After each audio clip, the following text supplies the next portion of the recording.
Hi friends, welcome to വിങ്നൂസ് kitchen. ഇന്നത്തെ video നിങ്ങൾക്ക് തമ്പനയിൽ കണ്ടപ്പോൾ തന്നെ മനസ്സിലായി കാണും. ഞാനൊരു പ്രാങ്ക് കേക്കാണ് ചെയ്യാൻ പോകുന്നത്. കുട്ടികളെയും വലിയവരെയും ഒക്കെ നമുക്ക് സിമ്പിളായിട്ട് പറ്റിക്കാൻ പറ്റുന്നൊരു പ്രാങ്ക് കേക്ക്. അതിൻ്റെ ആ ഒരു ടെക്സ്ചറും അതിൻ്റെ ആ ഒരു ഫോമും എല്ലാം കാണുമ്പോൾ തന്നെ നിങ്ങൾക്ക് മനസ്സിലാവും ശരിക്കും നമുക്ക് എല്ലാവരെയും പറ്റിക്കാൻ പറ്റുന്നൊരു കേക്കാണെന്ന്.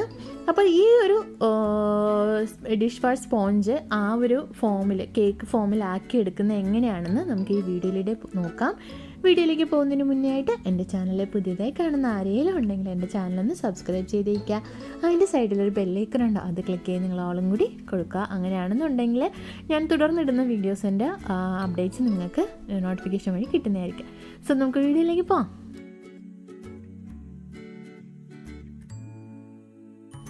ഈ ഒരു കേക്ക് രണ്ട് പാനിലായിട്ടാണ് ഞാനിവിടെ ചെയ്യുന്നത് കേട്ടോ. തവ കേക്കായിട്ടാണ് ഞാനിവിടെ ചെയ്യുന്നത്.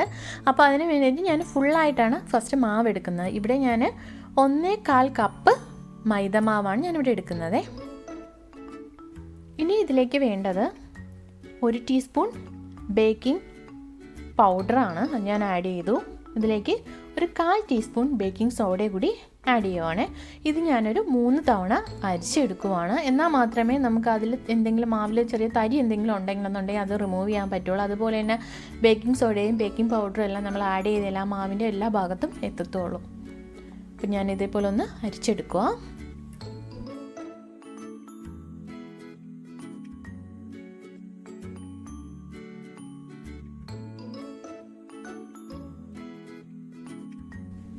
ഇനി ഇതിലേക്ക് വേണ്ടത് മുട്ടയാണ്. ഞാനൊരു 3 മുട്ട ഫുള്ളായിട്ടുള്ളത് ഇവിടെ പൊട്ടിച്ചെടുത്തിട്ടുണ്ട്. ഇനി ഇതിലേക്ക് ഞാൻ എടുത്തിരിക്കുന്ന ബട്ടറാണ്. ഒരു 150 ഗ്രാം ബട്ടറാണ് ഞാനിവിടെ എടുത്തിട്ടുള്ളത്. റൂം ടെമ്പറേച്ചറിലുള്ള ബട്ടർ തന്നെ എടുക്കണം. നിങ്ങൾക്ക് സോൾട്ടഡ് വേണോ അൺസോൾട്ടഡ് വേണോ ഏതായാലും എടുക്കാം. ചെറിയൊരു സോൾട്ടൊക്കെ കേക്കിൽ വന്നാലും പ്രോബ്ലം ഒന്നുമില്ല. അപ്പോൾ ഇതൊന്ന് ഞാൻ ബീറ്റ് ചെയ്ത് എടുക്കുവാണ് നന്നായിട്ട്. നമ്മൾ ബട്ടർ ആഡ് ചെയ്യുമ്പോൾ കേക്ക് കുറച്ചുകൂടെ നല്ല സോഫ്റ്റായി കിട്ടാൻ വേണ്ടിയിട്ടാണ് കേട്ടോ. അതിന് വേണ്ടിയിട്ടാണ് ബട്ടർ ആഡ് ചെയ്യുന്നത്. ഇനി ഞാനിതിലേക്ക് 1/2 കപ്പ് ഷുഗർ പൊടിച്ചതാണ് ഇവിടെ ആഡ് ചെയ്യുന്നത്. പൊടിച്ച ഷുഗറാണ് ആഡ് ചെയ്തിട്ടുള്ളത്, പ്രത്യേകം അതൊന്ന് ശ്രദ്ധിക്കണേ. എന്നിട്ട് ഇതേപോലെ ഒന്ന് നന്നായിട്ടൊന്ന് ബീറ്റ് ചെയ്തെടുക്കുക. ഷുഗർ പൊടിച്ചതാണെങ്കിലും ചെറിയ തരിയൊക്കെ കാണും, അതുകൊണ്ട് അതൊന്ന് ആ ഒരു തരിയെല്ലാം മാറുന്നതുവരെ നന്നായിട്ടൊന്ന് ബീറ്റ് ചെയ്തെടുക്കുക. ഞാനിപ്പോൾ ഇതൊന്ന് നന്നായി ബീറ്റ് ചെയ്തതിനെ എടുത്തിട്ടുണ്ട്. ഇനി ഇതിലേക്ക് നമുക്ക് പൊട്ടിച്ച് വെച്ചിരുന്ന മുട്ടയില്ലേ, അത് ഓരോന്നായിട്ട് ഇതിലേക്ക് ആഡ് ചെയ്ത് കൊടുക്കാം. ഓരോന്നായിട്ട് ആഡ് ചെയ്ത് ഇതേപോലെ ഒന്ന് ബീറ്റ് ചെയ്തെടുക്കാം. ഇതൊരു 10 മിനിറ്റോളം ഇതേപോലെ ഒന്ന് നന്നായിട്ട് മാക്സിമം ബീറ്റ് ചെയ്തെടുക്കാൻ ശ്രമിക്കുക. അങ്ങനെയാണെങ്കിൽ മാത്രമേ നമ്മുടെ കേക്ക് നല്ല സോഫ്റ്റ് ആയിട്ട് ഇരിക്കത്തുള്ളേ. അപ്പം ഞാൻ നന്നായിട്ട് ബീറ്റ് ചെയ്തെടുത്തിട്ടുണ്ട്. ഇനി ഇതിലേക്ക് മാവ് കുറേശ്ശെ ഞാൻ ആഡ് ചെയ്തൊന്ന് ബീറ്റ് ചെയ്തെടുക്കുവാണേ. അപ്പോൾ നമ്മൾ മാവ് ആഡ് ചെയ്യുന്ന ടൈമിൽ ഒരുപാടൊന്നും ബീറ്റ് ചെയ്യണമെന്നില്ല. മാവ് കുറേശ്ശെ ആഡ് ചെയ്ത് ഒന്ന് ചെറുതായിട്ടൊന്ന് ബീറ്റ് ചെയ്ത് കുറേശ്ശെ അങ്ങ് ആഡ് ചെയ്ത് കൊടുത്താൽ മതി മാവ്.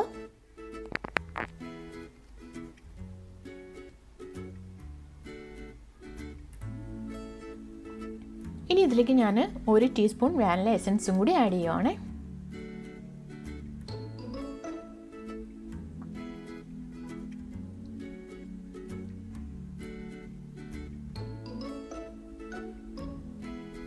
മാവ് കണ്ടോ, നമ്മൾ ആഡ് ചെയ്ത് കുറച്ചൊന്നും കട്ടിയായിട്ട് വന്നു. അപ്പോൾ അതൊന്ന് നൈസായിട്ടൊന്ന് ലൂസാക്കാൻ വേണ്ടിയിട്ട് ഞാനിതിലേക്ക് ഒരു 1/4 കപ്പ് പാലും കൂടെ ആഡ് ചെയ്യുവാണ്. റൂം ടെമ്പറേച്ചറിലുള്ള പാൽ വേണം നിങ്ങൾ ആഡ് ചെയ്യാൻ. അപ്പം ഞാൻ പാലും ആഡ് ചെയ്ത് ഒന്ന് ജസ്റ്റ് ഒന്ന് ബീറ്റ് ചെയ്തെടുത്തു. എന്നിട്ട് ഞാനിതിന് ഒന്ന് 2ആയിട്ട് ഈ ഒരു കേക്ക് ബാറ്ററിനെ ഡിവൈഡ് ചെയ്യാൻ പോവുകയാണ്. ഒരു 1/4 പോർഷനും മറ്റൊന്ന് ഒരു 1/4 ഭാഗമായിട്ട് മാറ്റുവാണ്. ബാറ്റർ ഞാൻ 2 ബൗളിലാക്കിയ എന്താ കാര്യമെന്ന് വെച്ച് കഴിഞ്ഞാൽ നമ്മുടെ ഡിഷ് വാഷിൻ്റെ സ്പോഞ്ച് എന്ന് പറഞ്ഞത് 2 കളറിലാണ് ഇരിക്കുന്നത് അല്ലേ. ഒന്ന് യെല്ലോയും ഒന്ന് ഒരു ഡാർക്ക് മാതിരിയിലത്തെ ഒരു ഗ്രീൻ കളറിലുമാണ് ഇരിക്കുന്നത്. അപ്പോൾ ആ ഒരു 2 ഫോമിൽ എടുക്കാൻ വേണ്ടിയിട്ടാണ് ഞാൻ 2ആയിട്ട് മാറ്റിയിട്ടുള്ളത്. നമുക്കിനി ഇതിലേക്ക് കുറേശ്ശെ കളർ ആഡ് ചെയ്ത് കൊടുക്കാം. അപ്പോൾ ഒരു 1/4 ഭാഗം ആയിട്ടുള്ള കേക്ക് ബാറ്റർ നമ്മൾ മാറ്റി വെച്ചില്ലായിരുന്നോ, അതിലേക്ക് ഞാൻ യെല്ലോ ഫുഡ് കളർ ആഡ് ചെയ്ത് കൊടുക്കുവാണ്. ഒരു 4 ചെറിയ ഡ്രോപ്പ് യെല്ലോ ഫുഡ് കളർ ഇതിലേക്ക് ആഡ് ചെയ്യുവാണ്. ജസ്റ്റ് ഒന്ന് ഈ ഒരു സ്പാച്ചില വെച്ചിട്ടൊന്ന് മിക്സ് ചെയ്തെടുക്കുക. ജസ്റ്റ് ആ ഒരു കളർ ഇടത്തും ആ ബാറ്ററിൻ്റെ എല്ലായിടത്തും വരത്തക്ക രീതിയിലൊന്ന് നിങ്ങളൊന്ന് ഒരു സ്പാച്ചില വെച്ചിട്ട് ഇതേപോലെ ഒന്ന് മിക്സ് ചെയ്ത് കൊടുക്കാം. അപ്പോൾ യെല്ലോ ഫുഡ് കളർ ആഡ് ചെയ്ത ആ ഒരു ബാറ്റർ ഞാൻ ഒരു കേക്ക് പാനിലേക്ക് മാറ്റുവാണ്. ഈ കേക്ക് പാൻ ഞാൻ ഓൾറെഡി സെറ്റ് ചെയ്ത് വെച്ചിരുന്ന കേക്ക് പാനാണ്. അതിൻ്റെ അടിയിൽ ഓയിലൊക്കെ പുരട്ടി മുകളിൽ ബട്ടർ പേപ്പർ ഇട്ട് അതിൽ ഓയിലൊക്കെ പുരട്ടി സെറ്റ് ചെയ്ത് വെച്ചിരുന്നൊരു കേക്കിൻ്റെ പാനാണ്. ഇതെന്ന് പറഞ്ഞാൽ 9 ഇഞ്ചിൻ്റെ പാനാണ്. അപ്പോൾ നമ്മൾ 2 ബാറ്ററും ഒരേ സൈസിലുള്ള കേക്ക് പാനിൽ വേണം നമ്മളിത് ആഡ് ചെയ്ത് കൊടുക്കാൻ. എന്നിട്ടൊന്ന് ടാപ്പ് ചെയ്ത് കൊടുക്കുക. അതിനകത്തുള്ള ഒരു എയർ ബബിൾസ് ഒക്കെ ഉണ്ടെങ്കിൽ പോകാൻ വേണ്ടിയിട്ടാണ്. നന്നായിട്ട് ഇനി ഒന്ന് ടാപ്പ് ചെയ്ത് കൊടുക്കുക എല്ലാ സൈഡും. ഇനി നമ്മൾ 1/4 പോർഷൻ ബാറ്റർ മാറ്റി വെച്ചിരുന്നില്ലേ കേക്ക് ബാറ്റർ, അതിലേക്ക് ഞാൻ ഗ്രീൻ ഫുഡ് കളർ ആഡ് ചെയ്ത് കൊടുക്കുവാണ്. ഒരു 3 drop green food colour add ചെയ്തിട്ടുണ്ട്. എന്നിട്ട് ഈ സ്പാച്ചിൽ വെച്ചിട്ട് ഒന്ന് നന്നായിട്ട് മിക്സ് ചെയ്ത് കൊടുക്കുക. ആ കളർ എല്ലാ ബാറ്ററിൻ്റെ എല്ലാ സൈഡിലും എത്തത്തക്ക രീതിയിൽ. അപ്പോൾ അത് ഞാനിവിടെ മിക്സ് ചെയ്തെടുത്തു. നമ്മൾ ബാറ്ററിലേക്ക് ഒഴിക്കുന്ന സമയത്ത് ഈ ഒരു ലൈറ്റ് കളറിൽ നമുക്ക് ആ ഒരു ഫുഡ് കളർ ആഡ് ചെയ്യുമ്പോൾ കിട്ടത്തുള്ളൂ. നമ്മൾ ബേക്ക് ചെയ്ത് വരുമ്പോഴത്തേക്കും നല്ലൊരു കളറായിട്ട് കിട്ടും കേട്ടോ നമുക്ക് കേക്ക്.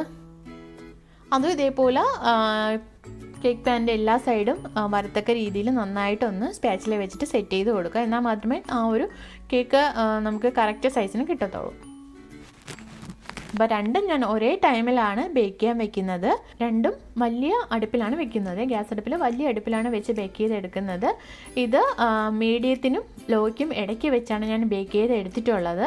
അതേപോലെ തന്നെ എനിക്ക് വലിയ cake yellow colour food colour നമ്മൾ ആഡ് ചെയ്ത കേക്കാണെങ്കിൽ എനിക്കൊരു 9 മിനിറ്റ് എടുത്തായിരുന്നു ബേക്കായി വരാനായിട്ട്.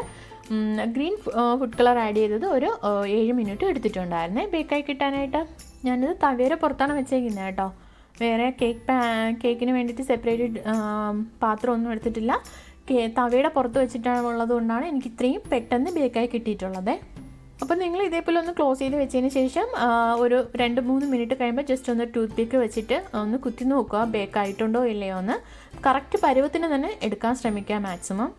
ആ മുകൾ പോർഷനൊക്കെ ഒന്ന് ഡ്രൈ ആയി വരുമ്പോഴത്തേക്ക് നമുക്ക് മനസ്സിലാവും. അതിൻ്റെ മാവെല്ലാം ഒന്ന് ഡ്രൈ ആയി വരുമ്പോൾ ജസ്റ്റ് ഒന്ന് ടൂത്ത് പിക്ക് വെച്ചിട്ട് കുത്തി നോക്കിയാൽ മതിയാവേ. 2 കേക്കും അപ്പോൾ എനിക്കിവിടെ ബേക്കായി കിട്ടിയിട്ടുണ്ട്. അപ്പോൾ കേക്കൊന്ന് തണുത്തതിന് ശേഷം നമുക്കിതൊന്ന് ബട്ടർ പേപ്പറിൽ നിന്ന് ഇളക്കി മാറ്റാമേ. അപ്പോൾ ഇതൊന്ന് തണുത്തു. ഞാൻ കേക്കിൻ്റെ ബാക്കിൽ നമ്മൾ ആ ബട്ടർ പേപ്പറൊക്കെ വെച്ചിരുന്നില്ല, അതൊക്കെ ഒന്ന് ഇളക്കി മാറ്റുവാണ്. കണ്ടോ, ഒട്ടും കരിഞ്ഞിട്ടൊന്നുമല്ല, നല്ലൊരു പെർഫെക്റ്റ് ഫോമിൽ തന്നെ കേക്ക് കിട്ടിയിട്ടുണ്ട് ഇവിടെ. പിന്നെ ഞാൻ നമ്മുടെ യെല്ലോ കളർ കേക്കില്ലേ അതിലേക്ക് കുറച്ച് ജാം ആഡ് ചെയ്യുവാണ് അതിൻ്റെ പുറത്ത്. കാര്യം നമ്മൾ ആ ഒരു ഗ്രീൻ കളർ കേക്ക് ഇതിൻ്റെ പുറത്ത് ഒട്ടിക്കാനുള്ളതാണ്. അപ്പോൾ അത് നന്നായിട്ട് ഒട്ടിയിരിക്കണമെങ്കിൽ നമ്മൾ ഇതേപോലെ കുറച്ച് ജാം ആഡ് ചെയ്താലേ അതങ്ങനെ നല്ല സെറ്റായിട്ട് ഇരിക്കത്തോളേ. അപ്പോൾ നിങ്ങൾക്ക് ഏത് ജാം വേണോ എടുക്കാം. ഞാനിവിടെ എടുത്തിട്ടുള്ളത് മിക്സഡ് ഫ്രൂട്ട് ജാമാണ്. ഏത് ജാം എടുത്താലും പ്രോബ്ലം ഒന്നുമില്ല. ജസ്റ്റ് നമ്മളതൊന്ന് സെറ്റായി ഒട്ടിയിരിക്കാൻ വേണ്ടിയിട്ട് മാത്രം നമ്മൾ ജാം എടുക്കുന്നൊന്നേ ഉള്ളേ. ഒന്ന് നന്നായിട്ട് തന്നെ പുരട്ടി കൊടുക്കുക ജാം ഇതേപോലെ. കേക്ക് നന്നായിട്ടൊന്ന് തണുത്തതിന് ശേഷം മാത്രമേ ജാം ഇതിൻ്റെ മുകളിൽ ആഡ് ചെയ്യാവുള്ളൂ കേട്ടോ. അല്ലെങ്കിൽ ജാം മുകളിൽ ആഡ് ചെയ്ത് കൊടുത്തു കഴിഞ്ഞാൽ അത് മെൽറ്റ് ആകാൻ തുടങ്ങും. സോ അത് വേണ്ട.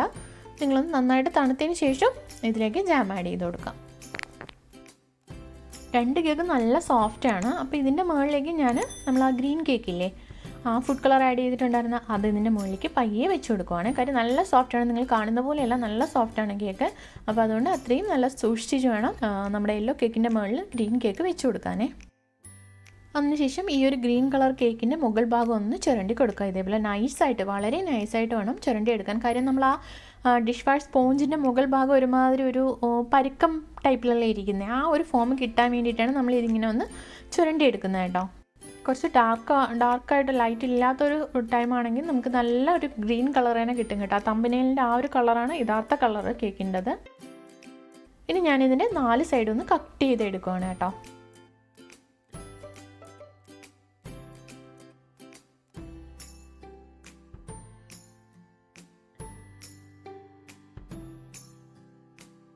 അതിനുശേഷം നമ്മൾ ആ ഒരു ഡിഷ് വാഷ് സ്പോഞ്ചില്ലേ അതിൻ്റെ സൈസിൽ നിങ്ങളൊന്ന് കട്ട് ചെയ്തെടുക്കുക.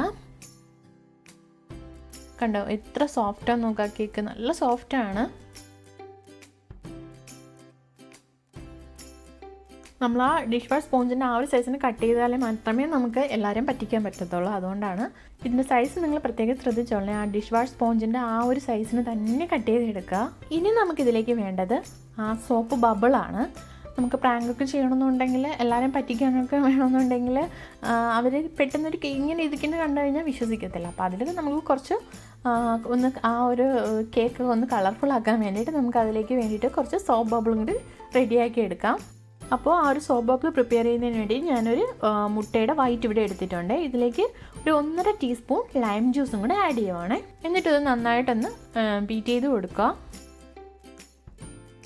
ഇനി ഇതിലേക്ക് ആഡ് ചെയ്യേണ്ടത് ഷുഗറാണ് കേട്ടോ. ഇതേപോലെ ഞാൻ ടോട്ടലായിട്ട് 1.5 ടീസ്പൂൺ ഷുഗറാണ് ഞാൻ ഇതിലേക്ക് ആഡ് ചെയ്തിട്ടുള്ളത്. അപ്പോൾ കുറച്ച് ചെറുതായിട്ടൊന്ന് ബീറ്റ് ചെയ്ത് കുറച്ച് ഷുഗർ ആഡ് ചെയ്യുക, ഒരു 1/2 ടീസ്പൂൺ ആഡ് ചെയ്യുക, പിന്നെ വീണ്ടും ഒരു 1/2 ടീസ്പൂൺ, അങ്ങനെ ടോട്ടൽ ഒരു 1.5 ടീസ്പൂണാണ് ഞാനിവിടെ ഷുഗർ ആഡ് ചെയ്തത് 3 തവണയായിട്ട്.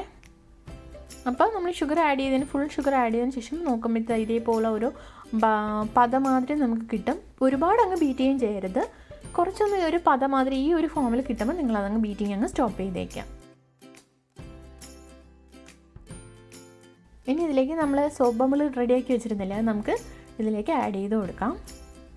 അപ്പോൾ ഇതാ ഇതിൻ്റെ മുകളിൽ വരുന്ന ആ ഒരു ബബിൾ മാത്രം ഇതേപോലെ പയ്യെ സ്പൂൺ കൊണ്ട് കോരിയിട്ട് ഇതിലേക്ക് നിങ്ങൾ ആഡ് ചെയ്ത് കൊടുത്താൽ മതി. അത് ഏതെങ്കിലും ഒരു കേക്കിൻ്റെ ഒരു എൻഡ് സൈഡില്ലേ ആ സൈഡിലേക്ക് ചെറുതായിട്ടൊന്ന് ഒഴിച്ചു കൊടുത്താൽ മതി.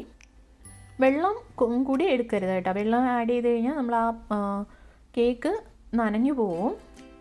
സോ അതൊന്ന് പ്രത്യേകം ശ്രദ്ധിക്കുക. ജസ്റ്റ് അതിൻ്റെ മുകളിലുള്ള ആ ഒരു ബബിള് മാത്രം പയ്യെ സ്ലോ ആയിട്ട് സ്പൂൺ വെച്ച് കോരി ഇതിലേക്ക് ആഡ് ചെയ്ത് കൊടുക്കുക. കണ്ടോ, ഒന്ന് ആ ബബിള് താഴോട്ടൊന്ന് സ്പ്രെഡായി വരുന്ന രീതിയിലൊന്ന് ആഡ് ചെയ്ത് കൊടുക്കുക കേട്ടോ. കണ്ടോ, ഇപ്പോൾ ആ ഒരു കറക്റ്റ് നമ്മൾ ഡിഷ് വാഷ് സ്പോഞ്ചിനകത്ത് നമ്മൾ ആ സോപ്പ് പതിരിക്കുന്ന മാതിരി തന്നെ ഇല്ലേ, നല്ല സോഫ്റ്റുമാണ്, അതേപോലെ നല്ല ടേസ്റ്റുമാണ് കേട്ടോ ഈ കേക്ക്. നമ്മളിപ്പോൾ പ്രാങ്ക് ചെയ്യാൻ മാത്രമല്ല കഴിക്കാനും നല്ല ടേസ്റ്റാണ്. അപ്പോൾ നിങ്ങളും ഇതേപോലെ വീട്ടിൽ ആരെങ്കിലും പറ്റിക്കണമെന്നുണ്ടെന്നുണ്ടെങ്കിൽ ഇതേപോലെ ഒന്ന് കേക്ക് ചെയ്ത് നോക്കുക. സോ നിങ്ങൾ ഈ വീഡിയോ കണ്ടതിന് ശേഷം വീട്ടിൽ ഇതൊന്ന് ചെയ്ത് നോക്കുക. ഈ വീഡിയോ ഇഷ്ടപ്പെട്ടുവെങ്കിൽ നിങ്ങളൊന്ന് വീഡിയോ ഒന്ന് ലൈക്ക് ചെയ്യുക, ഷെയർ ചെയ്യുക, സബ്സ്ക്രൈബ് ചെയ്യുക. So thanks for watching.